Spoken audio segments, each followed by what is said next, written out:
નમસ્કાર દર્શક મિત્રો, ધ લોકસત્તા શોમાં આપનું સ્વાગત છે। કેન્દ્રીય બજેટ 2025ની જાહેરાતમાં ટેલિકોમ સેક્ટર, ઇન્ટરનેટ સેવાઓ અને સ્માર્ટફોનના ભાવમાં ઘટાડો થવાની અપેક્ષા છે।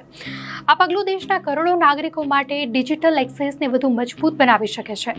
ટેલિકોમ સેક્ટરના સ્ટેક હોલ્ડર્સને અપેક્ષા છે કે આ વખતે આવા નીતિગત પગલાં લેવાશે જેનાથી ઇન્ફ્રાસ્ટ્રક્ચર મજબૂત બનશે અને ઓપરેશનલ ખર્ચમાં પણ ઘટાડો થશે। તો નિષ્ણાંતોના મતે બજેટ 2025માં આયાત ડ્યુટીમાં વધુ ઘટાડો થવાની અપેક્ષા છે, જે વિદેશી કંપનીઓને ભારતમાં રોકાણ વધારવા માટે પ્રોત્સાહિત કરશે।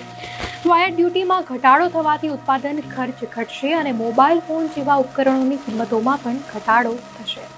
તો આગામી બજેટ 2025માં સૌથી મોટી અપેક્ષા ટેક્સમાં ઘટાડા અંગે છે, જે હાલમાં ટેલિકોમ સેક્ટર પર બોજ સમાન રહી છે, જેમાં આયાત duty, universal service obligation fund અને લાયસન્સ ફીમાં ઘટાડો કરવાની માંગ કરાઈ છે।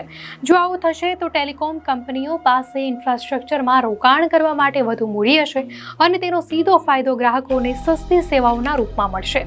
આગામી બજેટમાં ડિજિટલ ઇન્ફ્રાસ્ટ્રક્ચરને મજબૂત કરવા માટે મોટી રકમ ફાળવવામાં આવે તેવી પણ અપેક્ષાઓ સેવાઈ રહી છે।